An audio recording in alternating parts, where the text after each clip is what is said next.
bom dia! Estou aqui para o nosso devocional. Hoje nós vamos ler Lucas, capítulo 13, a partir do versículo 22, diz assim: Mas estreita é a porta do reino. Mais tarde, seguiu Jesus a percorrer muitas outras cidades e povoados, ensinando e caminhando em direção a Jerusalém. Foi quando alguém lhe indagou: Senhor, haverão poucos salvos? E ele lhes exortou: esforçai-vos por entrar pela porta estreita, pois eu vos asseguro que muitas pessoas procurarão entrar e não conseguirão. Quando o proprietário da casa tiver levantado e fechado a porta, e vós do lado de fora começardes a bater, exclamando: Senhor, abre-nos a porta, ele contudo vos responderá: não vos conheço. E ele contudo vos responderá: não vos conheço, nem sei de onde sois vós. E vós insistireis: comíamos e bebíamos reclinados ao redor da tua mesa, e pregavas em nossas ruas. No entanto, ele vos afirmará: não vos conheço, tampouco sei de onde sois. Retirai-vos para longe de mim, vós todos os que viveis a praticar o mal, ou a viver a praticar a iniquidade. Ali haverá grande lamento e ranger de dentes, quando virdes Abraão, Isaque e Jacó, bem como todos os profetas no reino de Deus, mas vós, porém, absolutamente excluídos. Pessoas virão do Oriente, do Ocidente, do Norte, do Sul e ocuparão seus lugares à grande mesa no reino de Deus. Com toda certeza, existem últimos que virão a ser primeiros e primeiros que serão os últimos. Então, olha o que Jesus, gente, ele nos adverte aqui, né? Que a gente vê que a porta do reino, ela é estreita. Aqui Jesus também fala, né? Se você lê ali as bem-aventuranças, ele fala da porta estreita e da porta larga. Larga é a porta que leva ao caminho da perdição. E estreita é a porta da salvação. Ninguém vai passar por ela levando fardos. Se você não assistiu aquele filmezinho do Peregrino, assista. Ali tem muitas lições, gente. O peregrino, ele tem que ir passando por etapas até que ele chega lá na salvação. Ele vai deixando, eu não vou contar o filme aqui, tudo que ele leva naquela mochila pesada nas costas, ele vai tirando no decorrer do caminho. E assim é a nossa caminhada com Cristo. Nós precisamos nos despir do velho homem, como fala a palavra, e nos vestir da nova criatura, da essência de Cristo, ser cheios do Espírito Santo, ser cheio de graça, de misericórdia, de unção, de poder, de amor, ter o fruto do Espírito por completo na nossa vida. E nós precisamos nos desprender de bagagens, como tradições, costumes, religiosidade, ódio, mágoa, rancor, ressentimento, traumas. Nós precisamos nos desprender disso tudo, deixar isso tudo para trás. Eis que tudo se fez novo, a ser uma nova criatura. As coisas velhas já passaram. Tudo se torna novo quando a gente se despe. Quando a gente tira as vestes velhas, os trapos de imundícia, como fala a palavra, e a gente se veste das vestes de louvor. Quando a gente tem as vestes lavadas e brancas como a neve, lavadas pelo sangue do Cordeiro, sangue da nova e eterna aliança que Jesus conquistou naquela cruz. E a gente precisa entender que quem é que entrará no reino de Deus? Esse homem aqui, ele fez uma pergunta para Jesus. E serão poucos, gente, ou muitos os que terão esse acesso privilegiado? É uma pergunta. Apesar das multidões que vinham à procura de curas e outras bênçãos, Jesus não é claro sobre o número dos salvos, mas adverte que muitos tentariam buscar a salvação, ou seja, entrar no reino, depois de ser tarde demais, porta fechada. Tem gente que vai tentar entrar, mas vai ser muito tarde e vai ficar do ladinho de fora. Igual a parábola das virgens, né? Das loucas e das sensatas, daquelas que levaram o azeite reserva nas suas lamparinas. Essas entraram, as loucas foram comprar e ficaram do lado de fora. E o verdadeiro salvo não é necessariamente o religioso e bem instruído, mas sim aquela pessoa que, arrependida da sua condição mundana e pecadora, sente o desejo inesgotável de em Cristo lutar, concentrar toda a sua atenção e força, pois a porta é estreita e não permite que passamos carregando o nosso eu e nem o mundo. Além disso, devemos passar com urgência, sem deixar essa decisão para amanhã, pois poderá não haver mais tempo. Imbuídos de toda a santificação, sem a qual não é possível ver o Senhor, cheios do Espírito Santo. Também fala sobre a mesa, o banquete, que o reino se refere ao grande banquete messiânico, onde, para surpresa dos judeus, né, muitos gentios cristãos estarão presentes. Jesus, ele veio para os seus, mas os seus não o quiseram.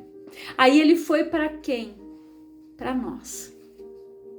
E glória a Deus que eles não quiseram, porque eles não querendo alcançou a mim e você. Nós somos os gentios, aqueles que Paulo foi chamado para pregar. Paulo foi chamado para pregar para os gentios. E a gente aqui precisa entender que para passar por esta porta, o nosso eu não vai. O nosso ego inflado não passa. Tem que estar estreitinho, banhado no óleo da unção e cheio do Espírito. Aí você vai passar por essa porta. Estreita, a que leva ao reino, à salvação. Larga é a porta que está aí. Sabe que eu estava assistindo um vídeo ontem que um amigo me mandou, um senhor amigo nosso, e um padre estava falando. Ele disse assim: as coisas de Deus, elas são de graça. Cura, bênção, milagre, restauração, tudo é de graça. O sacrifício de Jesus lá na cruz, que levou o meu pecado e o seu, ele pagou um preço alto, ele nos comprou, a graça dele nos alcançou. E a pessoa que serve o diabo, que está lá na porta estreita, ela tem que pagar. Ela tem que pagar o cigarro que ela fuma, a droga que ela consome, a bebida que ela toma, toda a medicação que ela precisa, que são na maioria das vezes drogas tóxicas que não curam ninguém, mas elas só intoxicam as pessoas. A pessoa está lá no mundo comprando, pagando o diabo para destruir a vida dela, comprando cigarro, comprando droga, comprando bebida e por aí vai, prostituição, pornografia, tudo isso é pago. O padre falou isso. Se o camarada for lá no cabaré numa boate, tem que pagar. Tudo é pago no mundo, gente.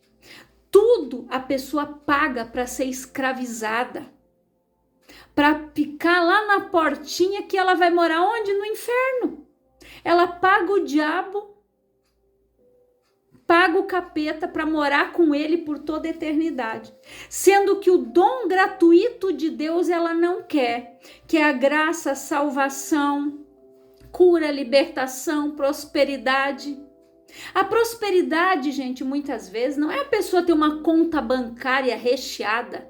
A prosperidade é ela ter um emprego, ela ter um nome limpo, ela ter comida na mesa, ela ter dignidade. Isso é prosperidade, é ver a tua família bem, com saúde, reunida em volta da tua mesa. Isso é prosperidade. Não é só isso aqui.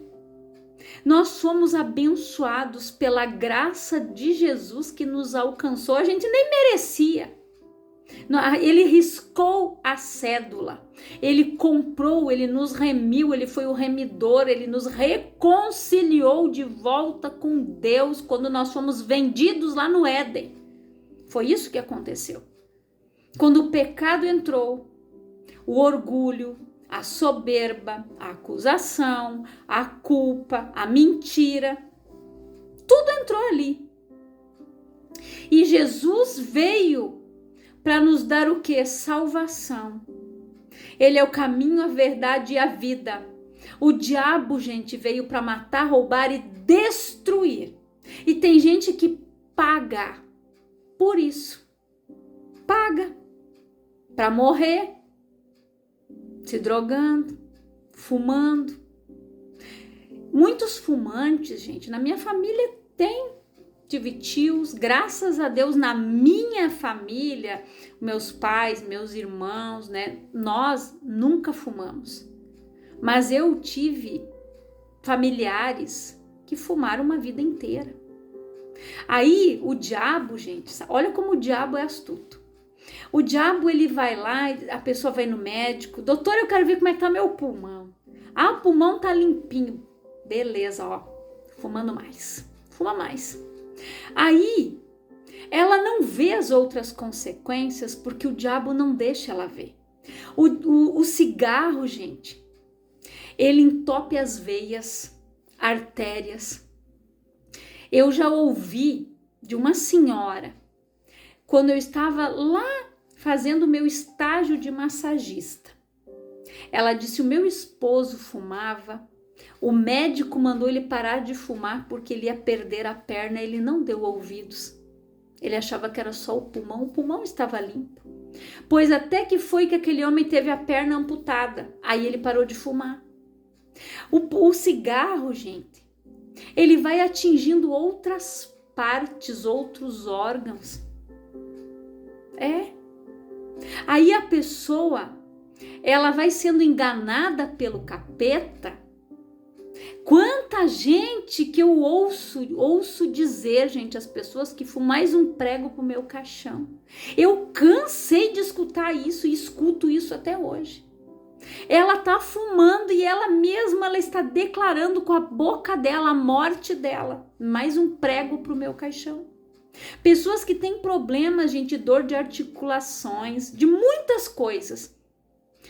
Tudo ela está pagando para se matar, para se destruir. E sem contar que a fumaça do cigarro, ela faz mais mal para a pessoa que está ali do lado fumando junto com ela do que para ela que está ingerindo aquilo aqui. Se alguém estiver fumando perto de mim, eu passo mal, eu me engasgo, eu não consigo respirar. Para você ver o mal, gente, que isso faz. Não estava nada aqui, né? Num esboço. O Espírito Santo me deu essa palavra e me levou para essa direção. É porque alguém ou algumas pessoas precisam ouvir isso, gente. Então, largue disso enquanto é tempo. Pare de pagar para se destruir como pessoas próximas que eu ouvi dizendo isso, gente. Mais um pro meu caixão, mais um prego pro meu caixão. E a pessoa tá ali fumando e falando isso, para você ver como o diabo age. Ele veio para isso, matar, roubar e destruir. Roubar sonhos, roubar alegria, roubar a felicidade da pessoa, tirar a paz da pessoa. Porque você acha que quando começar a surgir os problemas de saúde, mas o meu pulmão tá limpo. Continua fumando, continua tomando refrigerante, continua. Gente, tem tantas coisas que nós podemos evitar. Cuidar do templo, cuidar da morada do Espírito Santo. E você sabia que quando você chegar lá diante dele, você vai prestar conta do corpo que ele te deu? Isso aqui é emprestado. Essa casca é emprestada. A vida que ele deu. Se você está destruindo ela, você vai prestar conta diante do Senhor. Gente, isso é muito sério. O sopro de vida é dele, foi ele que deu para mim e para você. E quando nós chegarmos diante dele, ele vai dizer: você destruiu a vida que eu te dei, o templo que eu queria habitar com droga, com cigarro, com prostituição, com bebida. Você destruiu. Você não edificou. Então, Satanás, gente, ele engana as pessoas de tal forma, aquelas pessoas que estão lá no mundo, vivendo na fornicação, no adultério. Estão lá. E para elas aquilo é normal. Para que eu vou casar? Não, eu vou me ajuntar. Vou juntar os trapinhos. Não deu certo, cada um pro seu lado. O diabo já faz as pessoas, a gente, entrar num relacionamento com essa mentalidade. Com essa mentalidade. Porque ele quer que as pessoas ficam presas o quê? Na fornicação, no pecado. É isso. Ele oferece tanta coisa aqui pro mundo. Não, isso não tem problema. Por isso que aqui diz que vão chegar no final. Mas eu preguei, mas eu sentei. Eu não te conheço. Porque muitas pessoas, conhecendo a verdade, ainda estão praticando tais obras. E tem gente que acha que não, eu vou aproveitar aqui a vida na porta larga. Depois eu vou para a estreita. Tomara que dê tempo, mas aqui diz que apressem-se. Porque os sinais estão aí, gente, para quem quiser ver. Só quem quiser continuar se enganando, achando que crente é louco, vai ficar. A vinda de Jesus está na porta, gente. Está na porta. Eu não sei se passa da nossa geração, tá? Então, nós precisamos estar preparados. Limpar o templo, desintoxicar, se purificar. É a mesma coisa que você ficar sem comer açúcar, glúten por um tempo, você vê a mudança no teu corpo. Você desincha. Você entra naquela roupa que você não entrava mais, achando que era gordura, por inchaço, por inflamação.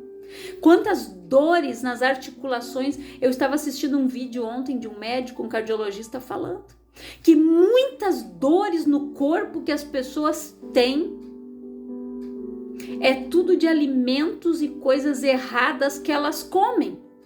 Embutidos, refrigerantes, doces, tudo isso, sucos, que ela acha, não, eu não tomo refri, mas eu tomo suco. Mas é um suco que às vezes é puro açúcar.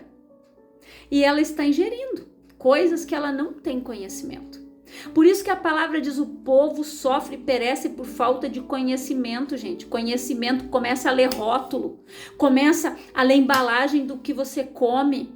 Olha, pesquisa o que são aqueles corantes que falam ali que você compra bolachinha para o teu filho, que é onde você dá bolachinha recheada com aquela porcaria no meio, aquela gordura. Lê para você ver tudo que contém ali, todo o lixo que você dá para o teu filho comer, mortadela e por aí vai. Não, isso aqui é bom, é salgadinho. Quanto lixo, quanto corante, quanta coisa. Eu vejo pais dando refrigerante, Coca-Cola para as crianças. O meu filho tem 8 anos, o meu filho nunca botou refri na boca. Ele toma suco de uva integral. Ele não toma, ele toma água e esse suco. Nunca colocou refri na boca. E quando tem coisa na escola, eu mando o suco dele, já digo, e mando o suco para as crianças. Já digo, não, é para dar refri para ele. Ele não tem curiosidade. Coloca o suco no copinho dele, ele toma ali, beleza. A criançada tá lá todo tomando refri, ele nem tchum. Então nós precisamos ter esta consciência. O que nós estamos colocando para dentro do templo e o que nós estamos dando para os nossos filhos. E eu estava assistindo uma reportagem sobre o chocolate. Eu fiquei besta. Que devido ao aumento do cacau, eles tiraram o chocolate que tinha no bis, em algumas barras de chocolate, e hoje diz sabor de chocolate. Sabor. Tudo que diz sabor não diz, tem que dizer contém cacau. Aprenda a ler. Eu fiquei pasma. Eu disse, misericórdia. É tanta coisa, gente, que o diabo vai colocando ali e a gente vai comendo, a gente vai comprando e a gente nem percebe. Então, cuida do templo, cuida da tua saúde, cuida do teu corpo, cuida do teu físico, da tua mente, do teu espiritual. Vai fazer exercício, vai fazer caminhada, vai fazer um pilates, vai fazer terapia. E a gente precisa cuidar da nossa saúde mental, curar nossa alma, porque sem santidade ninguém verá o Senhor. E Deus não quer ninguém enfermo. Deus quer todo mundo curado, emocionalmente, fisicamente, alma, corpo, espírito. Nós precisamos cuidar do templo. É uma advertência para mim e para você. Nós precisamos nos cuidar, gente. Manda essa mensagem para quem o Espírito Santo te direcionar. Assim como eu, você também tem familiares que já tiveram nas drogas, que já usaram bebida, que fumam até hoje, que consomem tantas coisas que não são boas, que não fazem bem para a nossa saúde, estão pagando, né? Então nós precisamos cuidar da gente, cuidar do nosso corpo, cuidar da nossa mente, cuidar da nossa saúde. E que você faça uma reflexão nesta palavra. Eu quero orar por você, Pai, em nome de Jesus. Eu oro por todas estas vidas, Pai. Por todas estas vidas que ouvem esta palavra. Por isso que Paulo disse, tudo me é lícito, mas nem tudo me convém. Pai, que elas parem de pagar as trevas para comprar aquilo que está destruindo a sua vida. E que elas comecem a viver o dom gratuito do Senhor, que é a salvação, a cura, o milagre, a bênção, a prosperidade. Que essas pessoas, Pai, abram o coração, abram a sua mente, porque a tua palavra diz: o meu povo sofre e perece por falta de conhecimento.